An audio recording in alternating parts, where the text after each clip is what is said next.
You can't have Adrian without him being a DACA recipient. You can't have Mexican food without the immigrant labor. You can't have me without my immigrant parents. It's a part of the story. It's a part of the journey, and it's important that people understand and know that even there, right? Even at the national stage, at the James Beard Awards in Chicago, top, I don't know, 1% chefs in the US, there I was, a DACA recipient, proud to be who I am, what I represent.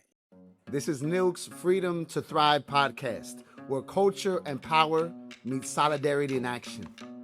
And I'm your host, Hector Flores, artist, advocate, professional disruptor, and co-founder of Las Cafeteras. Today, we got a beautiful pairing, y'all. Chef Adrian Torres, bringing the heart, flavor, and heat.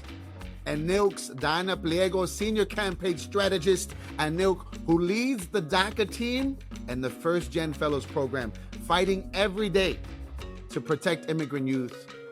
We're gonna nourish your mind and your soul today, y'all. So, with no further ado, I wanna welcome Chef Adrian Torres to the show. Hello, Chef. Hey, how we doing today? I'm okay, Chef, brother. Where are you at right now? Where in the world? Are you in Texas? Right now we're here at Maximo, here in West Houston, Texas. So we got the prep team in here. So if you hear some pots banging, little fires starting, that's what's going on in the kitchen. The prep ladies chismeando, that's what's happening. Hey, man, you can't make a taco without some cheese, man. You know what I mean? No, that's right. Yeah, you know what? Shout out to my family. I got familia in Arlington and Fort Worth and Dallas. And before we get started, Adrian, Chef Adrian, I want to know, you have the best fade, I think, from any guest we've had. Who cut your hair out of Houston? Give a shout out right now. Shout out to my boy Eric. He's someone I went to high school with, and every time I tell him, he's always keeping up with me and what I got going on. So depending on what he deems more important, he says he goes in a little bit more. So, for example, the James Beard Award the other day, he just had a baby, so he couldn't cut my hair, and he was so disappointed. He was like, "Man," he's like, "I really wanted it," because we had been talking about James Beard for a while, and he was getting ready for that haircut, make it extra fresh, but he didn't get to cut it, so he's making up for it. Hey, I see, but hey, if you know, you know. Whenever I see a homie with a good fade, I always let him know. Andale. Appreciate that. Appreciate that. Speaking of the James Beard, I kind of want to go there. Like so many people, I watched your viral video. You grew up being told to keep your immigration status private. Your mama wanted to keep you safe. And then you win the James Beard Award for Emerging Chef, one of the most prestigious honors a chef can receive. And you publicly share that you're a DACA recipient. What was it like for you to step in front of the microphone and share your status with your peers, your mentors, and everyone in your world?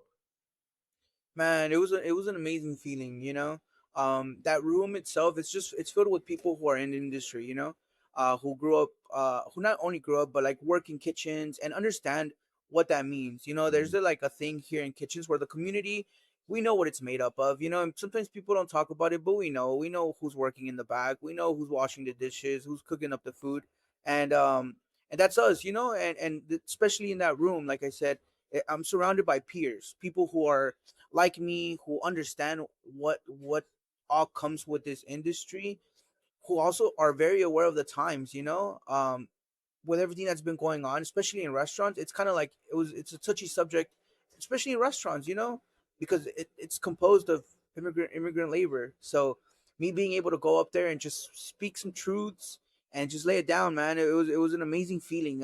It's scary, I was a little bit nervous, but man, just seeing the reaction of not only my peers there at the Lyric Opera Theater, but just the days following on social media, everything is just, I'm still kind of in the clouds over that, man. It's been amazing. Yo, it's been, I saw that video everywhere and I was like, who is Chef Adrian, man? And I just wanted to find out more about your story. So I'm so excited that we're having this conversation. I want to take a step back really quick. You came to the US as a child. You laid down roots in Houston. How has your lived experience influenced the flavors that show up on your plate? Man, so my food here, it's hard to explain it, right? It's hard to categorize it. When Mm. someone asks me, I just say it's Mexican food, and then I let them show up, and and see what that means to me, because that everybody has a different little definition of it, right? So someone who's like, couple generations in of Mexican Americans here in Texas, their definition of Mexican food may be more Tex-Mexy, right? Because that's just what they're more used to. That's what they've been growing up on. I kind of have this middle ground where I'm Mexican, right? I was born in San Luis Potosí, Mexico. Um, my parents, my sister, they grew up in Mexico. I didn't have the opportunity to grow up in Mexico, but I grew up with them, right? So I grew up eating that food. I grew up eating my mom's guisos, my mom's recalentado, where she would make something one day for dinner, and then the next day in the morning she would make the same thing but switch it up a little bit, add some salsita, and it's a guiso now, right? Oh, That, right? I had that feeling. And then two, I did grow up here. I did grow up here in the US, right? I grew up in Texas, Houston, Texas, which is like a huge melting pot of food. And I got to experience all types of cuisines and cultures and just different people. And so that's what's influencing me. That's therefore influencing the food that I grew up eating. So it's kind of like it's a mud, it's something really special. órale. We interviewed Mo Amer, the comedian. I don't know if you Yeah, know that yeah, homeboy. yeah, He's from, so I mean, that homeboy reps Houston hard. yeah, And he yeah. just talks about Houston being such a diverse community. And it is. It's one of the, like, I don't know if people know how diverse Houston is in terms of communities, the cultures, and the food. And then, like, for you growing up in Houston, like, what does that mean for you? You know what I mean? Like, growing up in such diversity, like, how does that show up for you? I mean, it's amazing, just the community and all the support that I've gotten. This is such a large city, There's also a term here, and maybe Mo talked about it. It's a term called Houston famous, which sometimes you don't need, just Houston can back you up so much that you don't need to be famous anywhere else. Like Mm. just you being in Houston famous, you made it. So that's the kind of love, that's the kind of support that one the city shows, and two, on our side, on the food side, all the chefs here, we all get along, we all have relationships, we're always trying to see how we can do things and what we can do to just uplift each other or work together for a cause. Southern Smoke is a big foundation here, that it was established in Houston, and everybody's always pitching in to see what we can make happen with that. I'm a musician, and so we play a lot. And a lot of times, my little nieces and nephews, they're like 7. They're like, Theo, are you famous? And I say, Nah, I'm hood famous, and that's the only kind of fame I want. That's all I want. I just want my homies to know what I'm doing, and that's it. I'm good Yeah, there. yeah. But That's Chef Adrian, you are more than Houston famous now, brother. yeah, You know what I'm yeah. saying? Like, hey, so I want to also talk a little bit about your journey. There are approximately 500,000 people in this country living under the same label you carry, DACA recipient. They Mhm. built families, started businesses, put down real roots. What do you want people to see beyond the headline DACA recipient? Man, it's such a, again, it's hard to break stuff down like that, right? But there's there, there's so much pressure on that specific label of DACA recipients, right? Because again, we're the first, we're still we're still immigrants, so we put a lot of pressure on ourselves, right? Because I talk about it. I want to make my parents' sacrifice worth it, right? Mhm. What is that? What are their expectations? What are society's expectations on us? We're always on a limbo every 2 years, so it's just kind of like this pressure point, honestly. When you're a DACA recipient, like every 2 years, you're thinking like, am I going to get renewed? Is something going to happen every time it gets put on hold by a different administration? And there's always this uncertainty, and it's just like year after year. So it's very difficult. It's very difficult to carry this label, but it's also, there's a little bit of privilege that comes with this label. Mm, We get to work, we get to drive, we should be able to do these things without being scared of going out in the street. yeah. And that is a privilege. That is something that, not we I can't say that everybody around me or friends and family have that little privilege of saying, I have this piece of paper that kind of validates where I'm at and why I'm here for now. Yeah. Even though it's very temporary, it's very up in the air all the time. Um, but there's a privilege behind that, right? And that's something we're going to talk about, where I'm using that privilege, right? It's still scary. Don't get me wrong, because again, it's always in limbo. But I have a little bit extra protection than someone who can't speak up for themselves. So Yeah. that's where I've made it a point to be able to say something when I need to. And you, my friend, You're a DACA recipient, man. You live on the gray zone right now, and you still decided to speak out, man. And like, I got so much love for you, bro. I got so much, you know, I felt so much watching your video, and I just thank you, man. For speaking out, because you didn't have to. You didn't have to, and you decided to. So, thank you so much for doing that. I want to now bring it back to your food. Yeah, let's talk Everybody, about it. everybody's got their gifts. Mm. And Chef Adrian, you got your gift, brother. And so, central to Maximo's menus is nixtamalization, right? For people who've never heard that word or don't know what it is, what is nixtamalization? How do you say it? How do you pronounce it properly? And why did you build your kitchen around it? Yeah, so it's called nixtamalization, nixtamalización. So it's the process, it's an Asian process. More traditionally, still alive in Mexico. It's kind of started to take off here and there. It's a lot of labor, and it's a lot of work. There's a lot of love that you got to put behind it to be able to get to the end point. So we import maize seco from different regions of Mexico. We get some from Tlaxcala, Estado de Mexico, Oaxaca, right? We take this maize, we cook it with cal, which is a alkaline solution. Depends on the corn, like depending on the type of corn, how long it cooks, the percentage of cal, and so that gets cooked for about an hour, depending. It rests overnight. We wash it in the morning, and then we put it through our molino. So this is a cool process because we take maize, we cook it, it turns into nixtamal. We take that nixtamal, we put it in the molino, and it comes out as masa. So it's like we're watching alchemy happen here, right? Like we're taking something and it's going through phases, right? Then we take that nixtamalized corn, maize masa, and then we can turn that into a million things: tortillas, tostadas, tlacoyos, memelas, sopes, tetelas. It's the endless. The possibilities are endless. A lot of people say, what's the difference between a good taco and a great taco? And I always tell them the tortilla. And then what does a tortilla come from? The masa. And Yeah. with the masa, what kind of process was used in that to make that masa, right? And so, like the nixtamal process, the nixtamalization, it's this great organic ancient practice and process, and that actually at the end of the day is what makes great food, right? Like the love and the journey and the process to make that. And so I feel like the best taco burritos really comes from the tortilla, which comes from the masa, which comes from the love in the process. Yep. So hey, homie, mad love to you Thank you. for doing that. There's a couple tortillerias that are doing it here in LA too, but not everybody does that. Not everybody wants to put that kind of love in the food, and you do, homie. So gracias for bringing that. Thank you. So you know, there's a saying: if you want to go fast, you go alone, but if you want to go far, you go with community. And so you've had people support you in the journey, man. And you've had a long journey to get here. So my question is like, who's been in your corner this whole time, and how have they shown up for you? Man, it's too many to count. There's it's been an amazing journey for me. I've Not only have I met so many people along the way, but but it's kind of grown into something that's bigger than me. I just We were talking about James Beard earlier, and being a DACA recipient.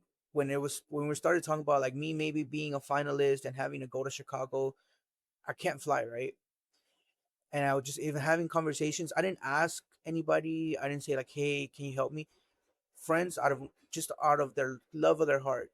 Don't worry, bro. We'll get you there. We'll drive you there. Rodrigo Bravo, my homie Bo, Jorge, just out of their, and it's just so amazing that they feel that love towards me, but towards the story and towards the bigger picture of like what I'm representing and what we're doing it for.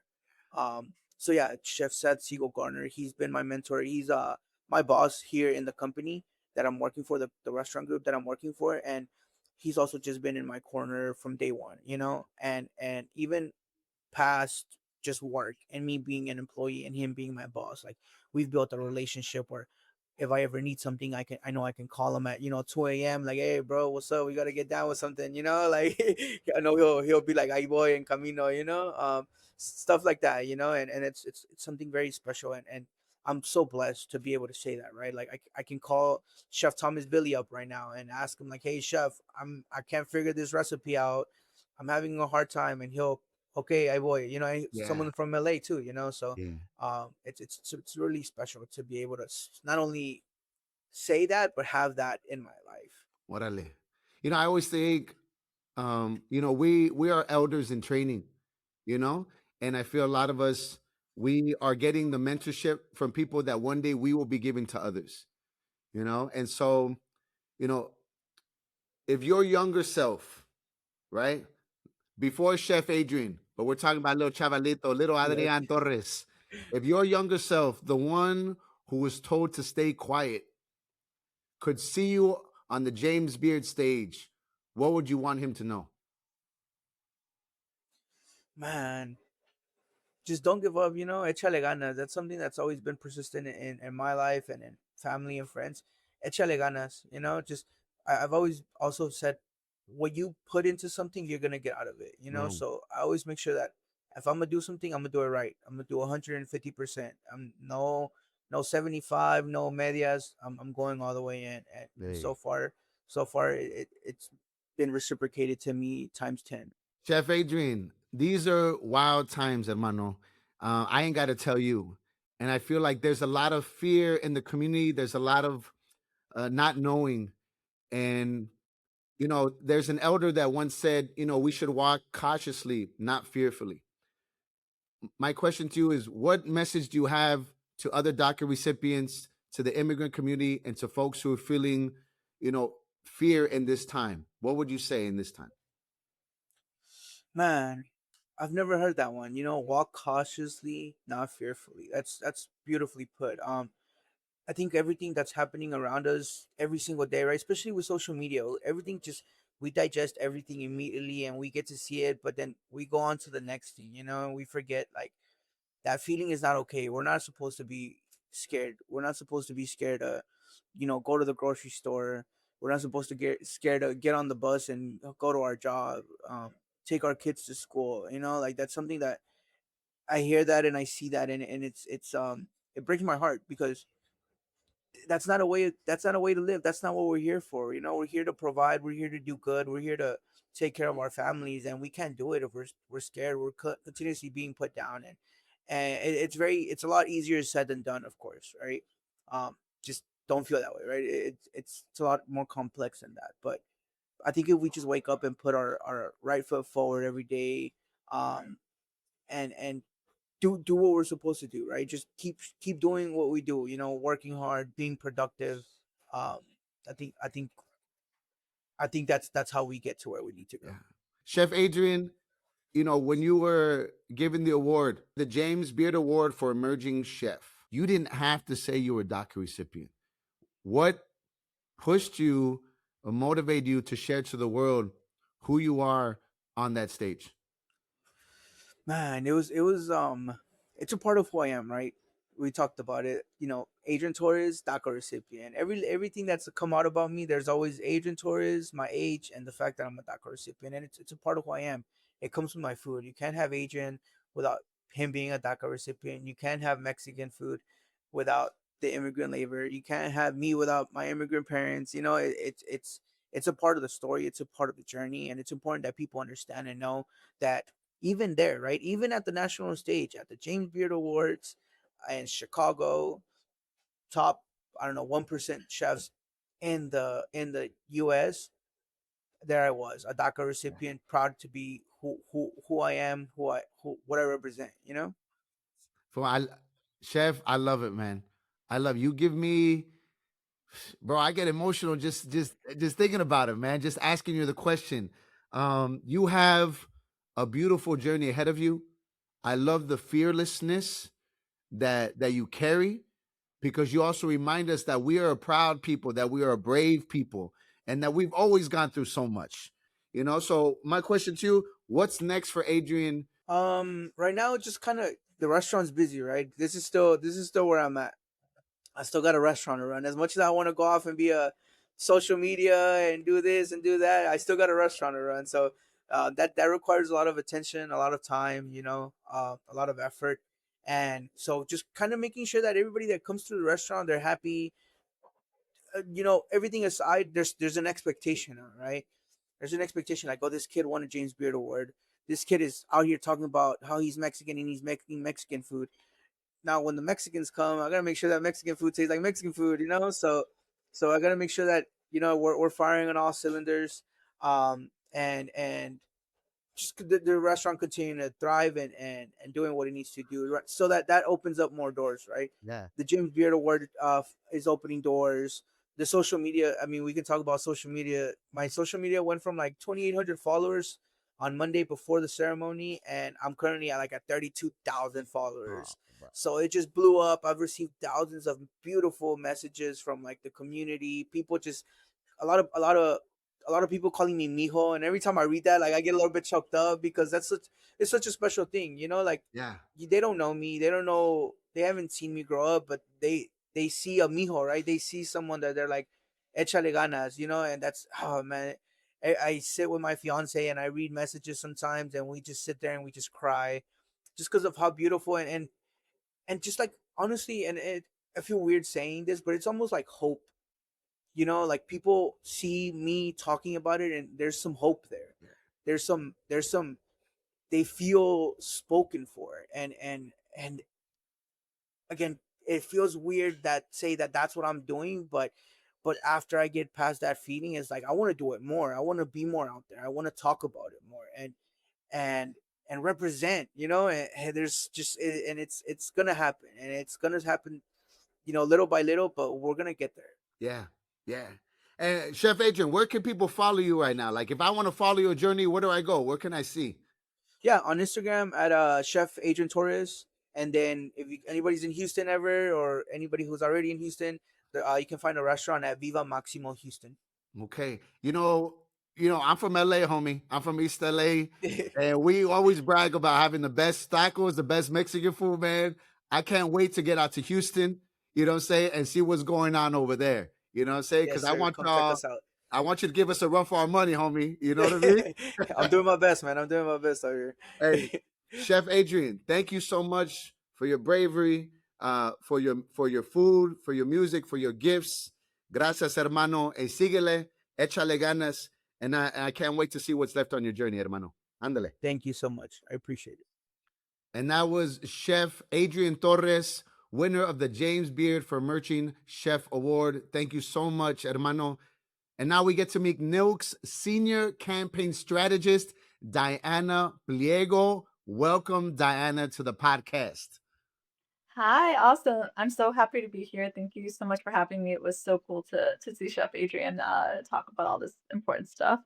Oh, we're gonna get there. We're gonna get all into it. Thank you so much for joining us. Can you share to our listeners what a senior campaign strategist does?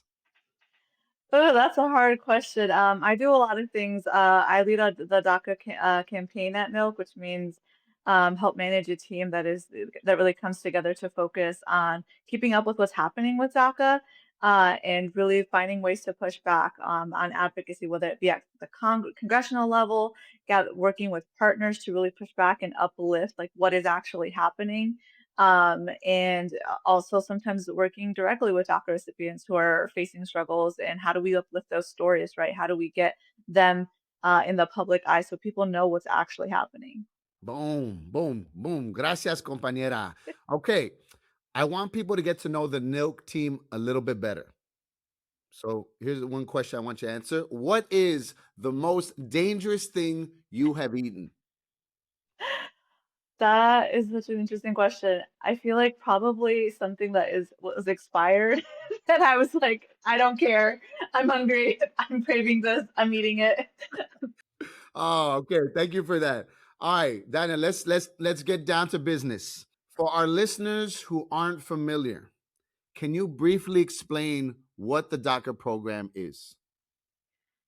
The DACA program is an opportunity. It is something that was passed at the executive level in 2012 by President Obama, and in essence, it gives people who came here to the United States, who've been here from a young age. So, like myself and Chef Adrian, who we know no other country as our home, right? an opportunity to have a work permit and protections from deportation. And those two things you have to apply for, you pay a fee for, and you reapply every 2 years to hopefully get it again, right? And so that's in essence what the DACA program is. It's protection from deportation and a work permit, which obviously is life changing. Yeah. So it's my understanding that there are approximately 500,000 DACA recipients in the United States.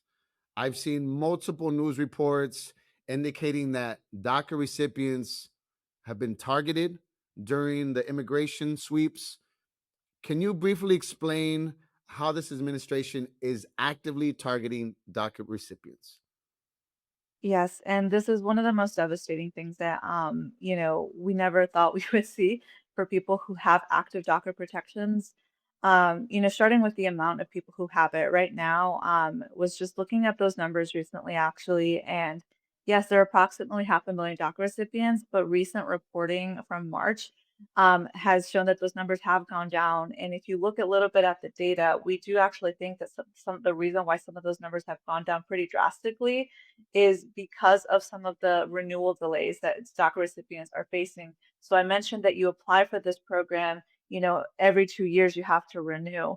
And what we've been seeing since maybe November of last year is that a lot of people are applying. And even though it used to take maybe a month, 2 months to get your renewal approved, it has been taking, several months. Some people are still waiting from November, December, and by now have lapsed in status. And so what does that mean? That means they lost their job.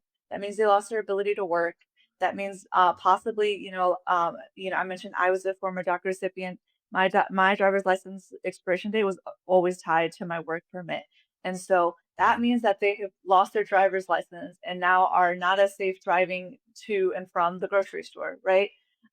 So that's one of the ways that people are really struggling right now, is that they're facing these incredibly long delays. And obviously that they're not only losing their jobs, they're also at risk of more of an increased risk of deportation, right? But one of the things that we've also been seeing is that the administration is not respecting the DACA protections as they're meant to be. Yeah. We started seeing reports as early as the first summer of the Trump administration where people were being detained who had DACA, active DACA protections, and faced detention for weeks, for months, or had to fight back their cases. And earlier this year, we started getting confirmation from the Department of Homeland Security that not only are there dozens, and now we know hundreds of DACA recipients that have been detained and in these inhumane detention centers that we see across the country, but that they have also deported dozens and dozens of DACA recipients. And we have seen some who have fought their case very publicly, and I think a lot of that public pressure really helped, and ultimately they were maybe able to come back. I can think of a couple cases where folks were deported and they fought really hard and were able to come back because they were unlawfully deported. But that's not everybody's, luck, right? Not everybody can afford an attorney to fight for their case or has the media attention to bring attention and possibly help their case, right? So one thing we've been trying to really say at NILC is that DACA is being quietly dismantled. It's a death by a thousand cuts strategy by this administration, right? They're not outright ending it like they did the first time they were in office, but what they're doing is they're just quietly chipping away by acting like the protections don't mean anything, causing people to lose their job, keeping them detained for so long that you know, uh, that their protections expire, or that they just give up hope, right? That is their goal, that is their hope, and we need to be really loud about what's happening. Yeah. So with all of that, Dinah, it is so clear that DACA is under attack right now. What is one thing supporters and allies can do right now in support of DACA recipients? The amazing thing about this moment in time is that there is something very tangible people can do. You can go to nilc.org/action and look for where it says to tell Congress to sign on to the Dream and Promise discharge petition. right now in Congress, there is a maneuver happening in the House of Representatives to force a vote on the Dream and Promise Act. Now, what's the Dream and Promise Act? It's a bill that has been introduced a couple of times now, and what it does is it provides permanent protections for DACA recipients, immigrant youth, dreamers at large, and also for TPS and DED holders. All right. So other members of our community who are facing incredible challenges right now. We just saw a couple months ago the Supreme Court deliver a really horrible, horrible ruling that ended TPS for a lot of folks from Haiti, Syria, and that's so many people who are now facing that very real impact of losing their protections, losing their ability to work, Yeah. and they're urgently needing permanent protections. They're urgently needing that pathway to citizenship. And so, what this bill does is provide that incredible lifeline, and also puts people on a pathway to that permanence of citizenship, right? And this bill has to be brought to the House floor by the House Speaker, which it who is not willing to do that. And what this discharge petition does is it forces the speaker to bring it for a vote, but it needs 218 signatures. We are at 210, which means we are only eight Eight, signatures away, eight away. We're eight away. eight away. We're eight away And right now. so Okay. what you can do is, even if your member is on or not, honestly, speak up. You can call Yeah. their office. You can visit nilc.org/action and find the link for this. And we have set it up beautifully where you can just send an email to your representative urging them to sign on. Now, if your representative is already signed on, amazing. Show them love. Let Yes. them know that you approve of them doing this. And if they haven't, send them that message so that they know that you support them doing this, because we need to get that one step Yes. closer to actually providing protections that so many in our community so desperately need in these times. The discharge petition for Dream and Promise Act. That's what I can do right now. So anybody can do Yes, that right now. yes, Okay. right now. That's I feel like to try to protect and save DACA, TPS, I can do that. I feel like people can do that wherever they're at. Okay. Let's go. And we had this amazing conversation with Chef Adrian Torres, a DACA recipient, James Beard for Emerging Art, Chef Award winner. What was your takeaway with the conversation with Chef Adrian? Oh my gosh, that was I just related so hard to everything he was saying. I went back and rewatched his speech, and one of the things that just always stood out to me is how he really just showed so much love to his parents. Right? Because I had that same idea growing up where I knew that we were undocumented and I knew not to talk about it. And so it's a huge step to do that. And one of the things I've noticed since doing this work for many years now is that a lot of times our parents get so much hate. They're Mm, like, "Oh, well, you were brought here," and then so automatically, like the public wants to blame somebody, yeah. and they want to blame our parents. And I just want to say that is so wrong, because if you admire anything about who I am as a dreamer, as who we are as DACA recipients, and as you see all these stories of people achieving amazing things thanks to DACA. That is because of our parents. It is because of their sacrifices. It is Yeah. because of everything that they have worked so hard to give us. And I just love that he really like gave He his goes mom all hard. that He love. goes hard, and yeah, he gives so much love. He gives so much love to his parents. I saw this. I They saw this. deserve it. They deserve all of it. I saw this. We see memes. I saw this meme the other day, and be like, everybody said, as parents, they all say, I would, die for my child. Is it that far of a stretch to say I would cross the border for my child? You know what I mean? Like, it's Right. just Right. parents will do whatever they have to do in order to give their children a better life. And I wish people just understood that across the board. Dinah, Yeah. thank you so much for your sharing, for your work, for letting people know what they can do. I feel like this episode was really about elevating the work right now, not only the stories of DACA youth, DACA recipients, but also how to protect DACA youth and recipients right now. So thank you so much. Gracias. Thank you so much for having me.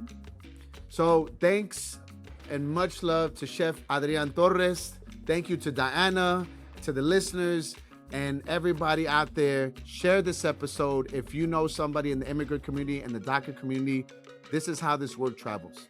And to learn more about the work NILC is doing, visit NILC.org, and don't forget to subscribe for future episodes. Thank you so much, familia, neighbors, community. Gracias.